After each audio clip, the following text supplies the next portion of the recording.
नमस्कार, मी धनंजय सानप ॲग्रोवन शोमध्ये तुमचं स्वागत. पावसाळी अधिवेशनामध्ये विधिमंडळाच्या राज्यातील शेतकऱ्यांसाठी मोठा दिलासादायक निर्णय आज घेण्यात आलेला आहे.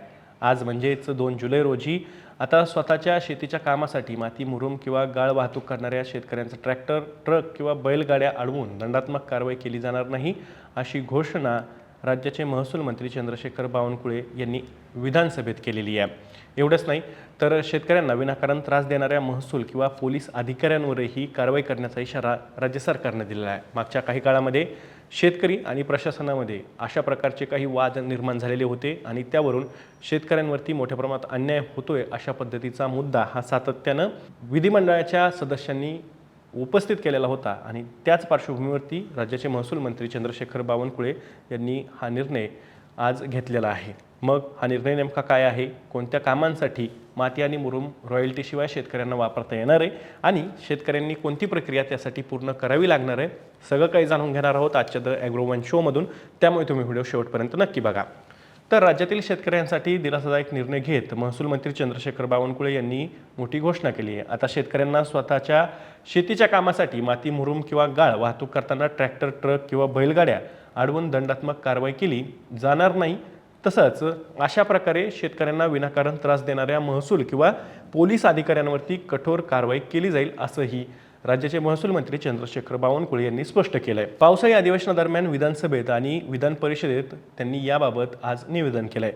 बावनकुळे यांनी निवेदन सादर करताना असंही सांगितलं की ग्रामीण भागातील शेतकऱ्यांना विहीर, शेततळं, जनावरांचा गोठा, शेतघर, पाणंद रस्ते त्यासोबत इतर शेती संबंधित कामांसाठी मोठ्या प्रमाणावर माती आणि मुरुमाची आवश्यकता असते. मात्र यासाठी परवानग्या, रॉयल्टी आणि तपासणीच्या प्रक्रियेमुळे अनेक शेतकऱ्यांना अडचणींचा सामना करावा लागत होता. काही ठिकाणी ट्रॅक्टर किंवा बैलगाड्या जप्त करून दंड आकारल्याच्या तक्रारीही सरकारकडे आल्या होत्या आणि याच पार्श्वभूमीवरती राज्य सरकारने शासन नियम अधिक सुलभ करण्याचा निर्णय घेतल्याचं त्यांनी या निवेदनाच्या दरम्यान सांगितलं. ते नेमकं काय म्हणाले ते तुम्ही ऐका. महाराष्ट्र राज्याची अर्थव्यवस्था आणि सामाजिक विकासात प्रामुख्याने शेती क्षेत्राचा मोठ्या प्रमाणावर हिस्सा आहे.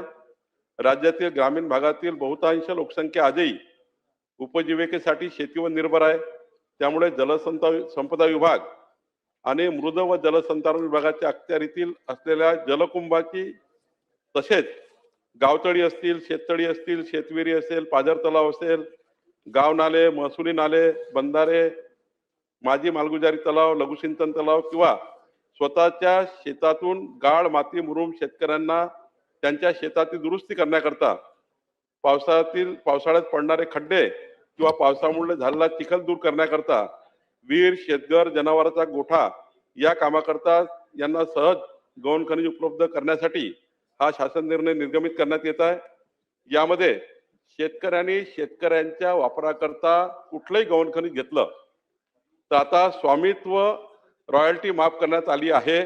राज्य सरकार या पद्धतीचा शासन निर्णय लवकरच प्रसिद्ध करणार असून त्याची अंमलबजावणी सुद्धा राज्यात केली जाईल.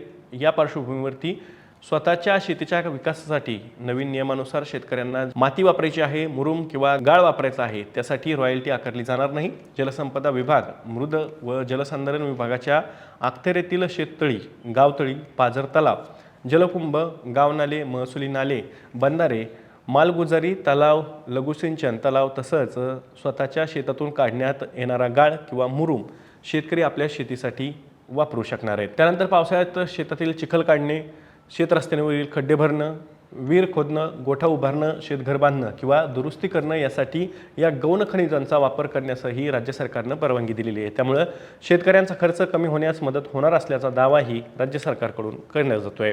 यासाठीची परवानगी प्रक्रियाही सोपी करण्यात आली आहे. शेतकऱ्यांना आता विविध कार्यालयांचे उंबरठे झिजवे लागणार नाही, तर संबंधित महसूल मंडळ अधिकाऱ्याकडे साधा अर्ज करावा लागेल. अर्ज प्राप्त झाल्यानंतर 15 दिवसांच्या आत परवानगी देणं बंधनकारक करण्यात आलेलं आहे. जर गाळ किंवा माती जलसंपदा अथवा मृद व जलसंधारण विभागाच्या अखत्यारीतील तलाव किंवा नाल्यातील काढायची असेल तर संबंधित विभागाचं ना हरकत प्रमाणपत्र, ज्याला आपण NOC म्हणतो, ते आवश्यक असणार आहे. महसुली नाल्यांच्या बाबतीत तहसीलदारांची परवानगी घ्यावी लागेल, असंही महसूल मंत्री म्हणाले. महसूल मंत्री चंद्रशेखर बावनकुळे यांनी स्पष्ट शब्दात विधानसभेत असंही सांगितलं की शेतकऱ्यांनी स्वतःच्या शेतीसाठी माती किंवा मुरुम वाहून नेल्यास ट्रॅक्टर, ट्रक किंवा बैलगाडी कोणत्याही महसूल अधिकारी किंवा पोलीस अडवणार नाहीत. जर एखाद्या अधिकाऱ्याने शेतकऱ्याला विनाकारण त्रास दिला किंवा दंडात्मक कारवाई केली तर संबंधित अधिकाऱ्याच्या विरोधात राज्य सरकार कठोर पावल उचलेल. वाहतुकीसाठी जी वाहतूक करेल त्याकरता मंडळ अधिकाऱ्याकडे एक अर्ज करायचा आहे. तिथल्या रेव्हन्यू अधिकाऱ्याकडे जी काही तिथून बंदरातनं काढायचं असेल, नाल्यातनं काढायचं असेल, त्या ठिकाणी मंडळ अधिकारी ठीक आहे, मंडळ अधिकाऱ्याकडे अर्ज करणं आवश्यक आहे.